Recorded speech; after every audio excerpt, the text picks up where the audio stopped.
of 1961 was one of the worst ever in New England, the old-timers said, but suddenly it's spring and baseball, and both were never more welcome in Boston. Baseball calls the crowd, and from all over New England they come for Boston's 61st American League season. No matter how many opening days you ever attended, it's still a thrill. 1961 ushered in a new baseball season and a new governor of the Commonwealth. Manager Mike Higgins talks over Red Sox prospects with John A. Volpe. There goes the first ball of the season as Red Sox Vice President Dick O'Connell looks on. Old Glory waving over a Major League Baseball diamond. Always a beautiful sight to see. It's play ball time again at Fenway, and any time's a good time to help the Jimmy Fund. The Red Sox take their positions. The slate is clean for another year as plate umpire Bill McKinley gets the game and the season underway. Local boy Bill Monbouquette pitches the opener. Bill Tuttle slams a base hit for the Athletics. Rookie Carl Yastrzemski makes a sparkling fielding play in his very first big league ball game.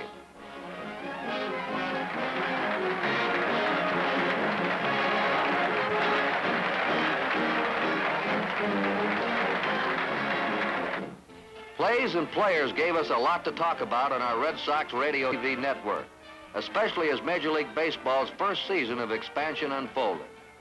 Every season provides the constant race of man against ball, as baseball's dimensions assure close plays and tense situations in each game. And Jim Landis is running the first with this one. How do you call it?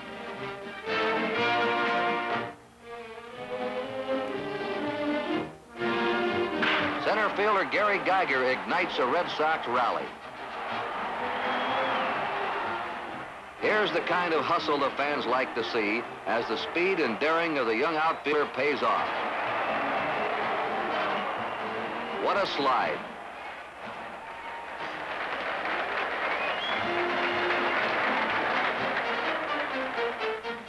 Arms are every bit as important in baseball as legs. The arm wins here, the legs there. The same play from a different angle and speed, but the result remains the same. And still another camera angle as we focus in on baseball's best base stealer, Lou Aparicio.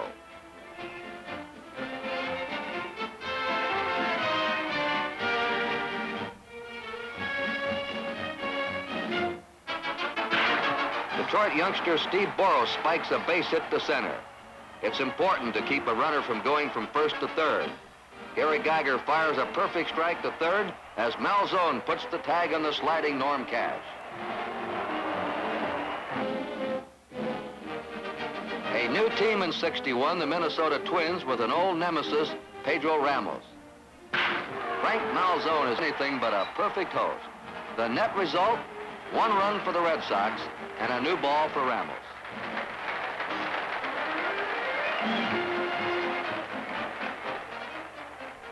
Nice going, Frank.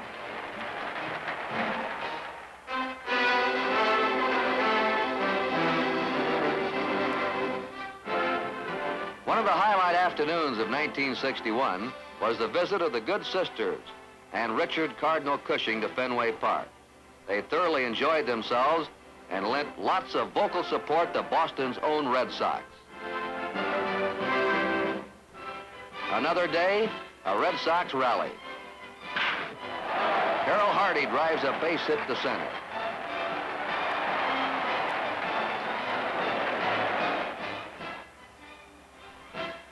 Gary Geiger has walked, and so has the Washington pitcher. Relief man Dave Sisler is on his way in to try and squelch the Red Sox. Boston went into the last of the 9th inning against Washington, 8 runs behind. Jim Paglaroni hopes to get another time at bat. The Red Sox have already scored 4 runs as Frank Malzone walks to load the bases, but there are 2 out. It's up the Red Sox catcher Paglaroni. And there it goes. A grand slam home run. That ties the game, and this has to be the biggest thrill of Paglaroni's still young Major League Baseball career. First base coach Rudy York has been busy. Pete Runnels walks. The rally's still going. Don Budden slaps a single to left. There's no stopping the Red Sox. Marty Katina pitching now for Washington. Russ Nixon pinch hits a single to right field. Here comes Pete Runnels with a winning run as the Red Sox scored 9 times in the last of the ninth for their most dramatic victory of 1961.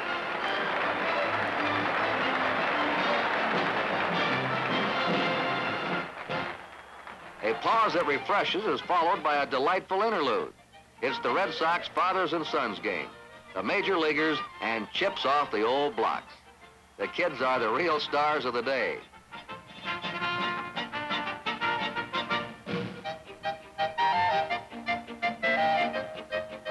The biggest scene stealer is little Jimmy Malzone, who insists on touching them all.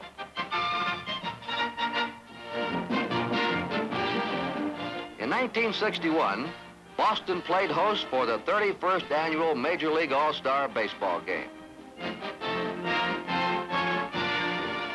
Red Sox President Tom Yawkey made the stars welcome in his handsome ballpark.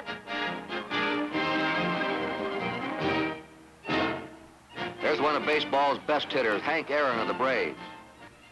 The Cardinals' old pro, Stan Musial, making his 21st All-Star appearance. And from the San Francisco Giants, Willie Mays, the Say Hey Kid. The much photographed M&M boys, Maris and Mantle, were the chief topic wherever baseball was the subject. And baseball is definitely the conversation here between American League President Joe Cronin on the left and Commissioner Ford Frick. The old and the new, the marvelous veteran Hornspawn on the left and Boston's Don Schwal. Rocky Colavito, the Tigers' big slugger. John Honey Romano of Cleveland, the American League starting catcher. Ted Williams, in his first year of retirement, has the honor of throwing out the first ball for the Star game, in which he so often shone the brightest. Remember Ted's 2 homers of the 1946 All-Star game? Time sure flies.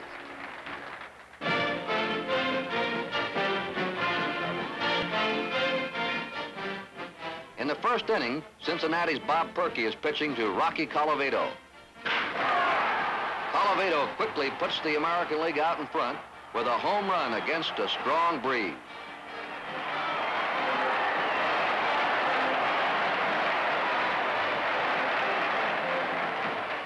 Some experts thought this would be just the start of a home run parade, but the pitchers had other ideas.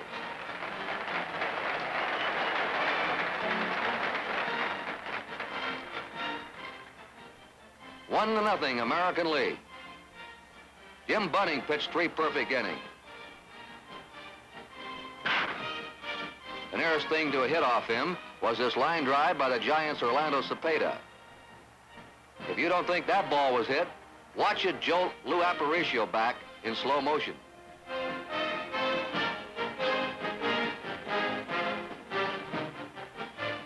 Boston's Don Schwal takes the mound in the 4th inning. The Rookie of the Year marches center stage for his first appearance in baseball's star-studded presentation.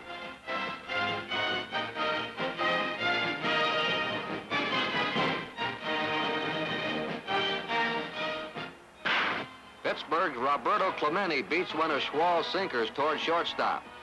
Aparicio fires to first baseman Cash, and Clemente is out in one of the game's most controversial plays.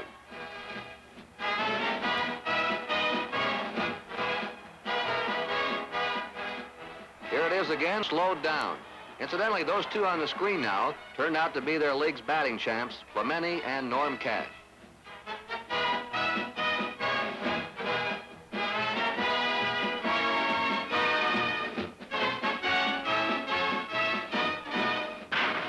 The Cardinals' Bill White provides one of the best individual efforts of the game. This starts out as just a routine single to center, but White keeps going and with heads-up base running, stretches it into a double. How's this for hustling? Wall has to pitch out of a jam. With 2 out, All-star great Stan Musial pinch hits. The youngster rises to the occasion and strikes out the old master. In the sixth inning with 2 on, the Reds' Eddie Casco pounds a high bounder toward shortstop Aparicio. Too late for a throw. Aparicio wisely holds the ball, but the bases are loaded.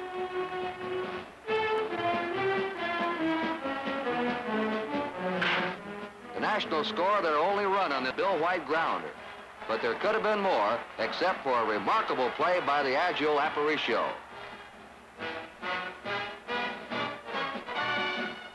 The bases were still loaded.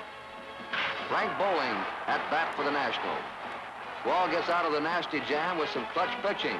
Bowling lost a fly to left, and that retires the side. Young Don leaves the mound to thunderous applause from proud and happy Fenway Park fans. Don Schwall is one of Boston's own Red Sox. Game ends in a 1-1 tie, the first deadlock in All-Star game history. When he's away from the diamond, All-Star Don Schwall, like millions of other Americans, goes for that pause that refreshes. Schwall came up with the Red Sox in the middle of May in 1961 from Seattle at the Pacific Coast League. He won 15 games the rest of the year and was voted the Rookie of the Year in the American League. A good all-around athlete, Don was a star basketball player at the University of Oklahoma. Schwall knows how to pitch and knows real refreshment, too, in sparkling ice-cold Coca-Cola. In 1961, the Red Sox harvested some great rookies. Long Island's Carl Yastrzemski led the Red Sox in total bases and doubles in his very first big league season. This young man should develop into one of baseball's better hitters. Another top rookie was 23-year-old Chuck Schilling.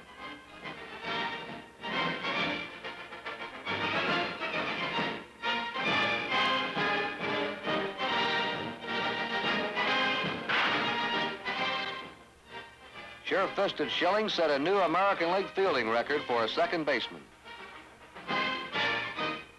Now with Schwall pitching, Rocky Colavito finds out just how good those Red Sox rookies were.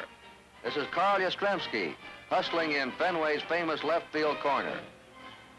Guarding the bag is Schilling, and Colavito is out. Let's watch Schilling in slow motion as he demonstrates his quick reflexes and agility. Chuck made only 8 errors in the 162 games of the season.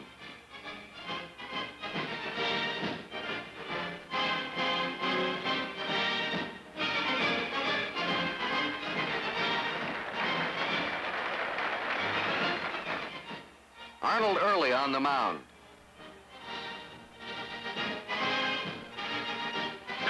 Frank Malzone, another fine fielder, starts a double play around the horn. No one pivots better on a double play in baseball than 23-year-old Schilling, the Red Sox best second baseman since Bobby Doerr. That's the way to get two. New England fans, such as this group appearing on State of Rhode Island Day, enjoyed the play of other fine American League rookies in 1961. Los Angeles boasted Lee Thomas, a hard-hitting left-handed batter. The other Thomas boy, George, hits them right-handed with power, too. Center fielder Ken Hunt smacked 26 homers for the brand new Angels.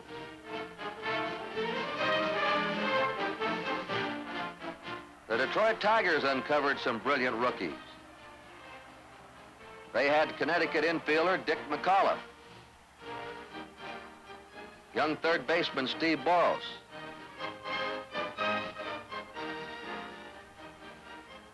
now let's watch Boros in action. Frank Malzone grounds one to third. Boros, a former University of Michigan star, looks like a real find. The Tigers appear to have no third base worries for quite a while.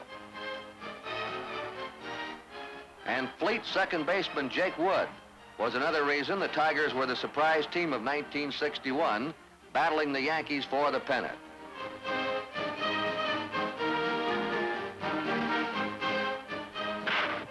Wood gave the Tigers lots of dash with his flashy fielding and jet speed on the bases.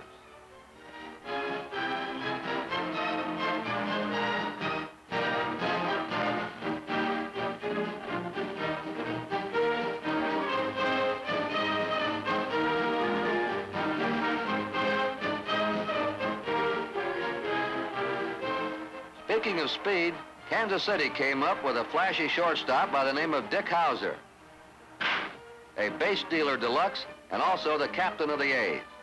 Watch him now on this great stab at short.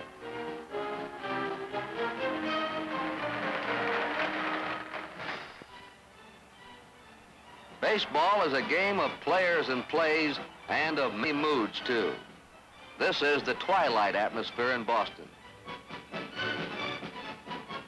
Pitching in this twilight game is the youthful Belmont boy, Wilbur Wood. This is Bubba Phillips at bat for the Indians. Now this looks like a sure base hit. But no matter what the time of day, I think you'll agree that this is some play by Frank Malzone.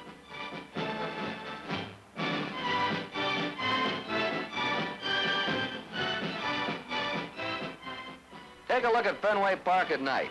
It's one of the best lighted parks in the majors.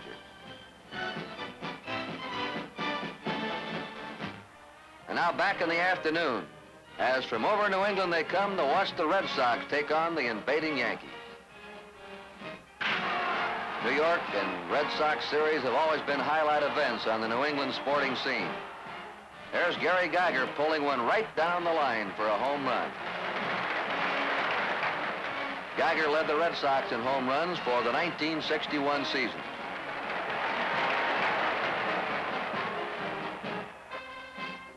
A home run's exciting in baseball, but so is a bunt. Roland Sheldon pitching to Chuck Schilling, who lays one down. First baseman Skowron is pulled off the bag, and this play is as close as you find them. Check it out now in slow motion. What do you think?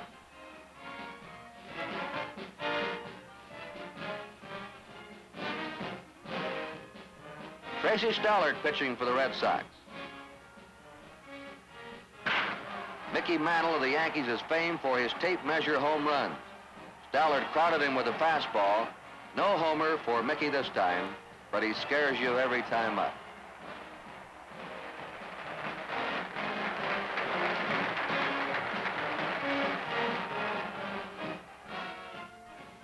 Chuck Schilling was a pest at the plate for opposing pitchers throughout his rookie season. Here's one of the 62 runs he drove in from his leadoff position. Maris fires to the plate. And Pete Runnels scores in a cloud of dust. Yankee catcher Elston Howard kicks up such a storm on this call that we'd better have a closer look.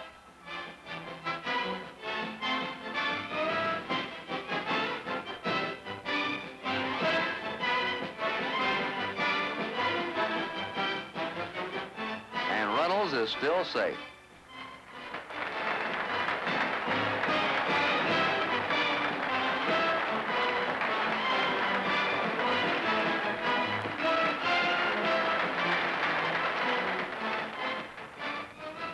This is Louis Arroyo, the Yankees' ace relief pitcher, and a big man in their 61 pennant drive.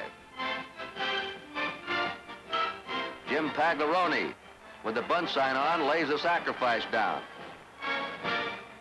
Arroyo is noted for his sharp control in relief, but he's way off target on this throw to third.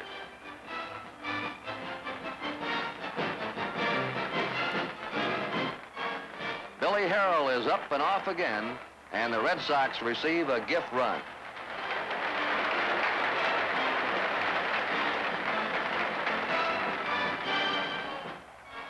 Baseball's hottest story in '61 was Roger Maris and 61 home runs. This is one time Maris didn't get one, as he uppercut that ball just a little too much. Jensen makes the grab. And the ageless Yogi Berra comes in with a Yankee run.